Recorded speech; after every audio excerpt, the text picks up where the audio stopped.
Pocahontas and John Smith.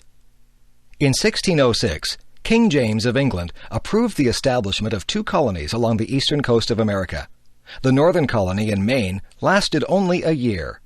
The southern one at Jamestown in Virginia became England's first permanent settlement in America. In 1607, the Virginia Company sent 104 settlers to Virginia. The settlers lived in tents all summer. By September, more than 60 were dead because they lacked good food or water. The leaders of the colony were not energetic and did little to make the settlers find food. One member of the company, Captain John Smith, was determined that the colony would survive. Smith pressured the colonists to build huts, a storehouse, and a church. He made daring trips to Indian villages, demanding that they give the settlers food in return for beads and copper. He threatened settlers who were trying to leave the colony and go back to England. On one of his trips to the interior, Indians attacked John Smith. They killed his 2 companions, but captured him alive. He was taken first to the local chief. This chief was impressed by Smith's compass and spared his life. His captors dragged Smith from village to village. He finally arrived at the town belonging to Powhatan. Powhatan was a great chief for all of the tribes in that region. Powhatan and his advisors talked about what to do with Smith. Suddenly, Smith was dragged forward, and his head was pushed against a stone. The warriors raised their clubs to kill Smith. Then Pocahontas, who was Powhatan's 12-year-old daughter, begged for his life. Her words had no effect, so Pocahontas ran to Smith. She took his hand in her arms and laid her own head against his head. Smith was released and went back to Jamestown. Soon after Smith returned, 100 new settlers from England arrived. It was a very cold winter, and in January, Jamestown was accidentally set on fire. The settlers suffered from cold and hunger the rest of the winter. Every 4 or 5 days, Pocahontas and her attendants came. They brought food for the hungry settlers. Even so, half of them died. In the summer, John Smith explored that part of the coast of America. He made a map that would be very valuable for future sailors and settlers. On his return, Smith was elected leader of the colony at Jamestown. However, some settlers did not like having to follow rules. Some encouraged the Indians to try to kill Smith. Chief Powhatan agreed. He also refused to supply food to the colony, hoping to starve them out. Pocahontas warned Smith about the plot against his life. Smith had to fight off several attempts to kill him. Finally, the colony seemed to be growing, and the Indians became peaceful.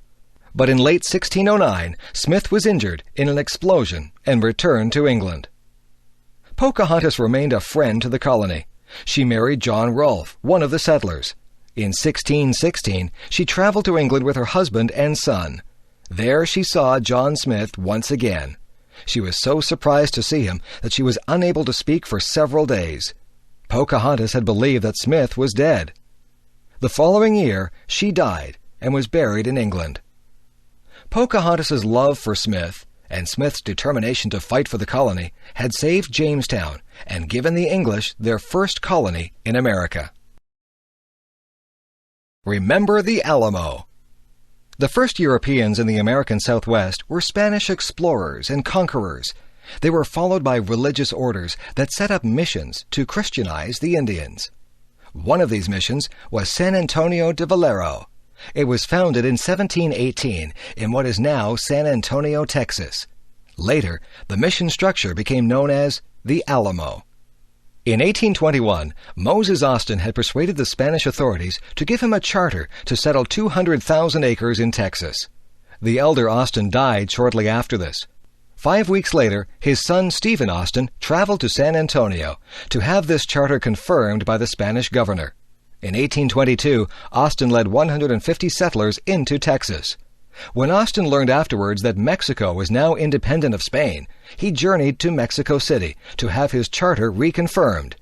The Mexicans appointed Austin regional administrator for his colony. Texas grew rapidly. Cotton farming and cattle ranching were profitable and attracted American settlers. By 1830, there were 16,000 Americans in Texas, 4 times the Spanish-Mexican population. Sam Houston had been a successful soldier and politician. He was a friend and supporter of President Andrew Jackson. However, personal problems and political difficulties led him to leave the USA for Texas. Meanwhile, the struggle for control of Mexico had been won in 1833 by Santa Anna. However, the independent thinking of the Texans infuriated Santa Anna. He had Stephen Austin thrown in jail and sent an army into Texas. Austin was released from jail in time to organize the defense of Texas. The Mexican army was besieged inside the Alamo, and after fierce fighting, surrendered. The Mexicans were allowed to go home. Sam Houston was now elected the state's supreme commander. Not long after this, Santa Anna approached Texas with an army of 6,000 men. Houston decided not to meet Santa Anna in open battle, but to wait for an advantage. He sent frontiersman Jim Bowie to the Alamo. Bowie's orders were to leave San Antonio and destroy the Alamo. When Bowie arrived, however, Texas volunteers were preparing the Alamo for a siege. Bowie and his men pitched in to help. Other volunteers came. The fiery William Travis arrived with 25 men. Then the famous frontiersman, Davy Crockett, came with a dozen Tennessee sharpshooters.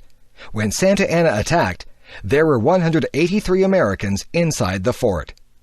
Santa Anna brought up cannon to bombard the Alamo. As the walls began to crumble, 4,000 Mexicans attacked from all four sides.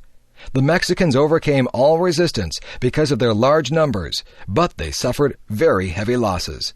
All the American defenders were killed. While the battle was raging, the Texans back at the colony declared their independence from Mexico. Sam Houston now gathered men to fight the Mexican army. At first, he retreated while waiting for a suitable opportunity. When Santa Anna's rapid advance left the bulk of the Mexican army behind, Houston prepared to fight. Santa Anna's advance troops moved into swampy land by the San Jacinto River. Houston's men attacked while the Mexicans were having their midday siesta. Their battle cry was, "Remember the Alamo!" The battle was soon over. Many Mexicans were killed, but only a couple of Texans were killed. Santa Anna was a prisoner. Santa Anna readily agreed now to recognize Texas as an independent republic. 90 years later, in 1845, Texas became the 28th state of the USA.